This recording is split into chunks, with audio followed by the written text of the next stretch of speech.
View, slideshow. Happy Valentine's Day, everybody. It is, what time is it? It's about 9:20. I promised that I was going to go live every single day, and that is exactly what we're going to be doing.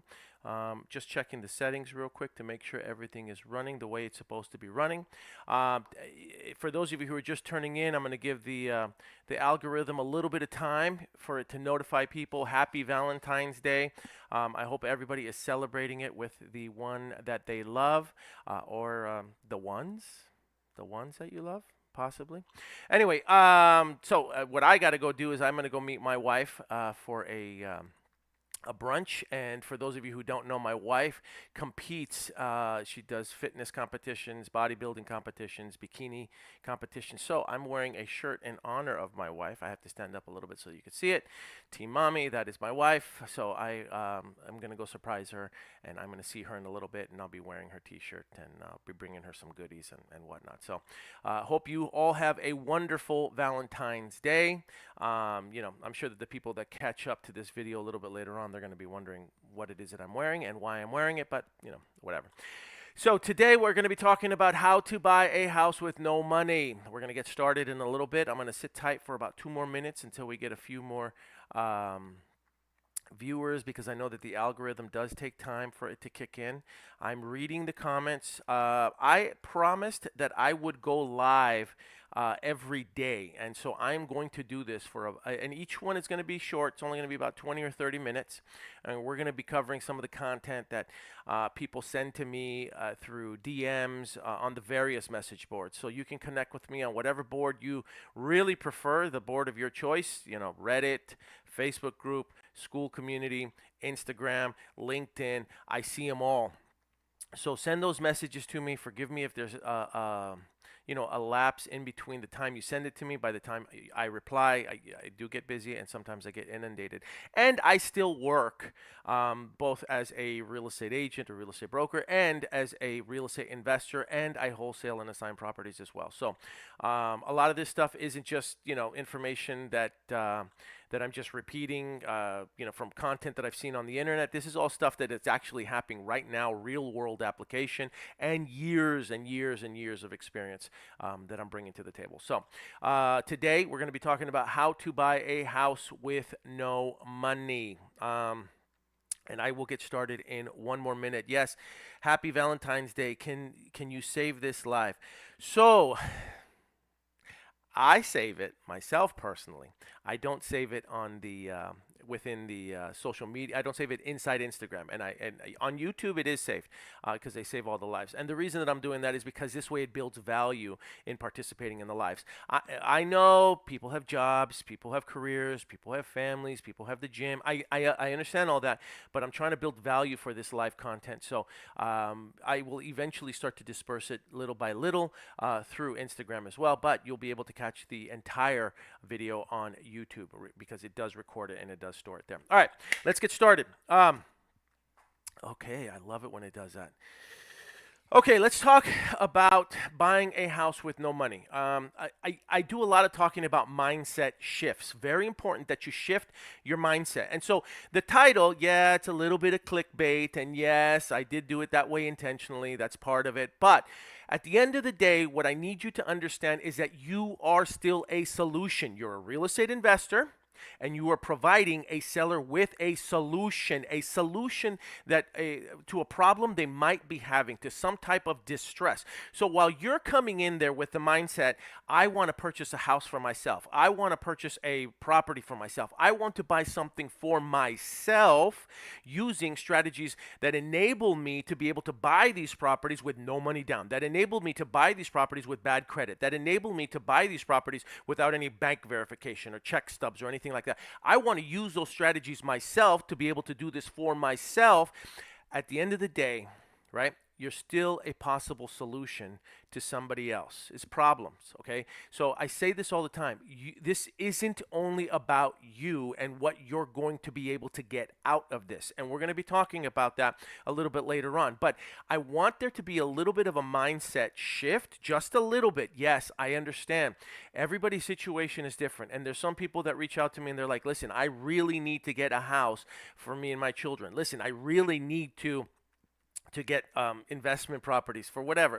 Everybody has a different reason, and I say the same thing to them. Great, let's go see who we can find that we can solve their problem, and by also helping you find whatever it is that you're looking for. All right, so let's start with that. You are a possible solution. Can you buy properties without any money down using all of the other strategies that I talked about? Yes, but you're still a solution to somebody else's problem. Keep that in mind. All right, next one.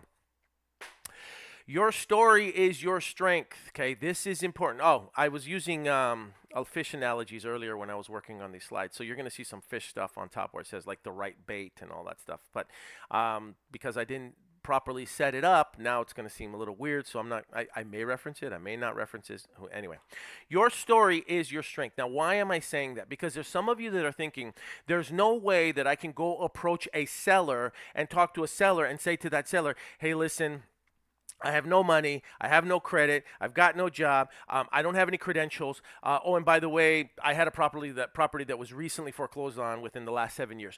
And so in your mind, you're thinking of all the reasons that the seller isn't going to want to give you that opportunity, isn't going to want to hear what it is that you have to offer. But what you're not taking into account is that your story is actually your strength. Now, I'm not saying that you can't disclose all of that stuff. I'm not saying that you should necessarily disclose it all up front, but here's what I am saying. If you had a story of something like, and I'm going to use my mother's as an example, okay?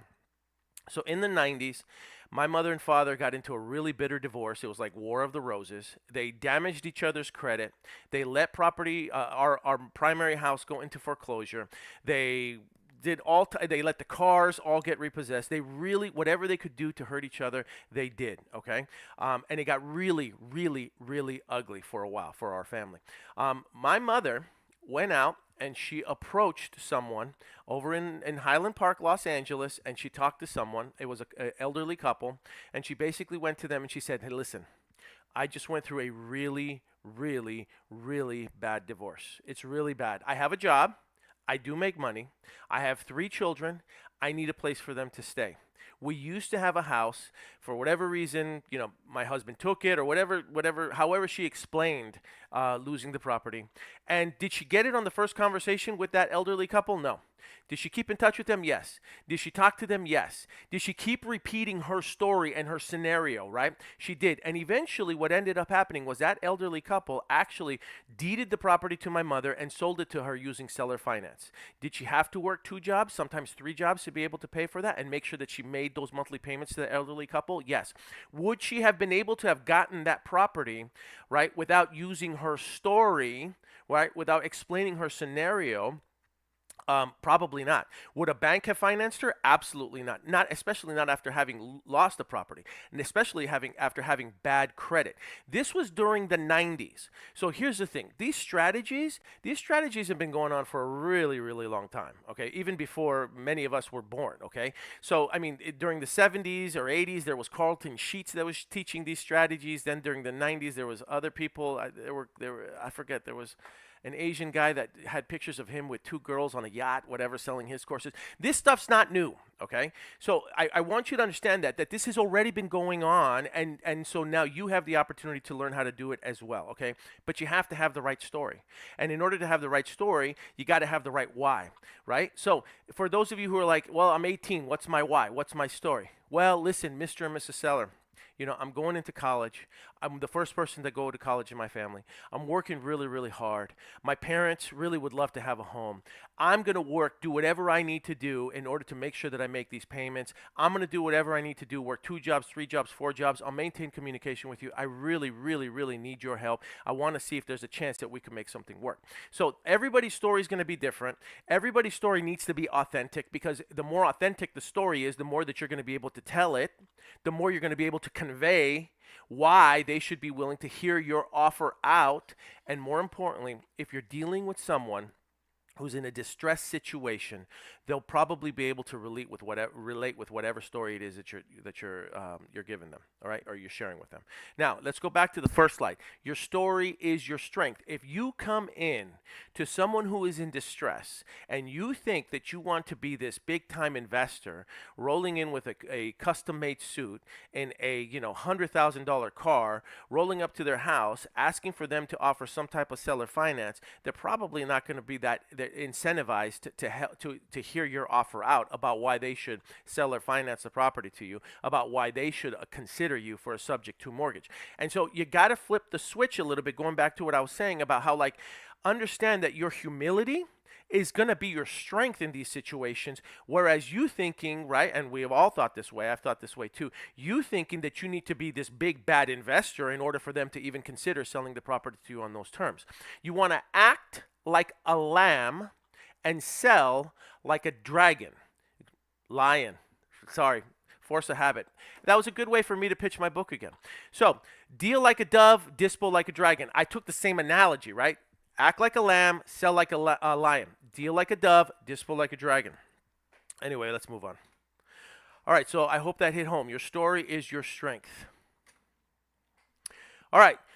You need to stop telling yourself that it can't be done. That's the other thing. So people see these videos, all over the place. I see them too. They're on TikTok. They're on YouTube. And some of them sound pretty far-fetched. Some of them sound pretty crazy, right? I just shared with you the story of my mother and how she was able to do it. Did it happen within a week? No, it took months, potentially even a year, for her to slowly wear those people down, and she was able to get someone to sell her finance to her. So what I'm sharing with you is, stop telling yourself that it can't be done. Stop telling yourself that this won't work for you, because the thing is, you're already creating an uphill battle for yourself if this is a strategy that you want to implement, if it's a strategy that you want to use. It is working. It has worked in the past. It is presently working now. It is going to work in the future for everybody, for anybody else that really suspends all doubt and just goes after it. So don't tell yourself it can't work. You want to be feeding yourself that this can work. You have to find the right person. All right. Okay, so lack of money isn't necessarily a problem. That's another thing. Don't tell yourself that it's a lack of money. Stop feeding yourself this story that I can't get a property because I don't have any money, because I don't have any credit, because I don't have credentials. It's not the lack of money, it's the lack of knowledge, and it's your skill set. Okay, so if you can find someone that can help you learn this skill set, then once you learn how to do it, you need to apply it. So the knowledge is important, but so is the application of it, right? So is actually going out there and doing the work. There are a lot of people that know how to use these strategies. They're really good at it. There's plenty of people that know how to use these strategies. They know contracts like the back of their hands. Many of them have law degrees, and so they know how to do this every which way from Sunday, but they don't do anything about it because it's just pure knowledge, right? We call that intelligence on ice. Pure intelligence on ice. They're not making any moves. They're not doing anything. And then you could have a 12-year-old, right? And for those of you who follow, hold my hand, right? Richard talks about this. You can have a 12-year-old that really doesn't know what the hell he's doing, but he's going out there and he's sourcing deals for Richard to buy for himself, right?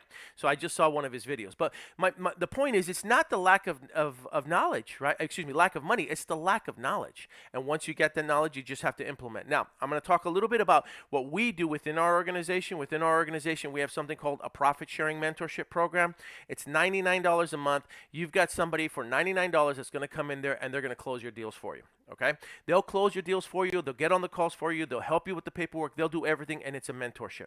If you are interested in learning more, go to start.dispodragons.com, start.dispodragons.com, and you can see what our profit sharing mentorship is all about. It's part of a school community, okay? But for $99, you got someone now who is going to be an on-call closer for you to help you close your transactions so that way you can earn as you learn. Now, if you don't want to pay $99, no problem. We've got the book. I've already talked about it. Everything that I cover, I put in this book. It's 400 pages of straight up how to build this business. You can get it on Amazon. Go to dove.dispodragons.com, dove.dispodragons.com. If you purchase it, please give me a review. And if you purchase it, take a picture of yourself with the book, shoot it over to me, or share it on social media. Tag us in a post. I'll give you a free code for the Audible version as well. And the Audible version kicks ass. It's really good. You can listen to the sample of the intro on Amazon. All right. Now, next thing you need to know where to fish. We're going back to my fishing analogies, right? You need to know the right ponds, the right lakes, the right streams, the right rivers, or the right oceans to be fishing in. Okay. It's important that you know where to find these people that are going to be open to the possibility of offering you seller finance, subject to, etc., etc. So where are you going to get this? You need the right tools. I don't even know where I was going with this slide, so I'm going to leave that. We're just going to move on. The right tools include data, right? You need PropStream. You need BatchLeads. There's other tools out there. I just happen to like PropStream and BatchLeads more than the other ones. You can also use Zillow, and I talk about title reps all the time. All right, so what are you going to need this data for? Well, you're going to need data because you're going to be searching up certain parameters. Okay, it's very difficult to be able to source any type of opportunities for yourself without having data. You're going to want to invest in some type of data tool so that you can get that data.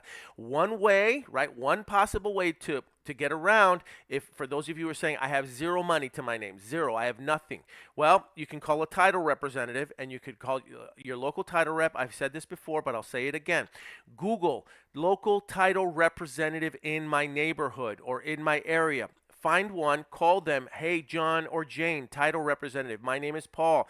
I'm a local real estate investor. I say this too, you're not a wholesaler, you're a local real estate investor. Okay, I'm a local real estate investor. I'm looking to make some purchases in the next 90 to 120 days. I need your help. Can you please provide me with some type of a farm package, right? To title representatives, they call them farm packages. Some type of a farm package where you're going to provide me with sellers who, and then we're going to go into the details, okay? We're going to go into what kind of parameters you want to get into. But you're going to ask that title rep to please do that, and they're going to provide that to you, and then you're going to have the opportunity to start prospecting those sellers, okay? So you can get this on PropStream. You can get this on BatchLeads. You can try to do this on Zillow, but again, it's going to be very difficult to do it on Zillow because Zillow doesn't give you all the information that you really want. But a title representative can, BatchLeads can, and PropStream can. Now, title reps, right, they earn a commission every time a transaction is insured by that title rep. So they want to help you. They want you to make money. They want you to succeed. They want you to win. If you win, they win. For every transaction that you close, they also win. So don't be embarrassed. Don't be afraid to go ask them for help when it comes to data. They will help you, but you just have to make sure that you reciprocate and that you designate them as the title representative when that property goes under contract, and they are going to be the ones to ensure that transaction. Okay. All right. Next one. So what type of sellers are we looking for in order to make this work? We are looking for sellers with little to no equity. Why are you looking for sellers with zero to no equity right now? Now, we're going to talk about sellers with a lot of equity a little bit later on. But right now, you want sellers with little to no equity. Why? Because they are emotionally detached from the property. They are more likely to be emotionally detached from the property because they don't really have any equity in it, right? So, and what does that mean, little equity? That means 95% loan to value, 95% LTV. So for those of you who are just brand new looking at this real estate stuff, 95% LTV means that if the property is worth $300,000, they owe about 95% would be, I don't know, 295,000 or 297,000, something along those parameters. So the property's worth 300, they owe about 297. You know, again, if something happens in their life that is going to cause them distress, a job transfer, somebody unfortunately passes, a divorce, whatever it might be, they're not as attached to the home as they once were, okay? And that distress is where you now again have the opportunity to help them while at the same time helping yourself out. So you want to look for people that have very little equity and high loan to value ratios, high LTVs. Those are great sellers that would be open to this possibility. Where do you find these people? I just said it earlier. You can find it on PropStream or BatchLeads or a title rep. They can filter out data for you and give you sellers with those parameters. These type of sellers are, you also want the ones that have purchased in the last 3 or 4 years. If they've purchased in the last 3 to 4 years, remember that the vast majority of mortgage payments initially, they're going to be all interest anyway. Okay, so they haven't really built up much equity. And so the people that have bought in the last 3 to 4 years, number one, they have a higher loan to value ratio. And number two, they haven't been there quite as long. So again, they're less emotionally attached to the property as most other people would be. Not in all cases, but in some cases. So sellers with high loan to value ratios, sellers who have purchased in the last 3 to 4 years. Okay. Now, you also want to look for people who have FHA or VA loans. Okay, so again, these are different filters that you can set up within PropStream or BatchLeads or the title reps or whatever data source you want to use. And typically the FHA loans, remember, if it's an FHA loan, they got in with very little down payment. Most of the time they get in with a 3.5% down. Not always, but most of the time 3.5% down to purchase that property. So that means that they have a 96.5% loan to value ratio, right? So they owe almost 100% on their home.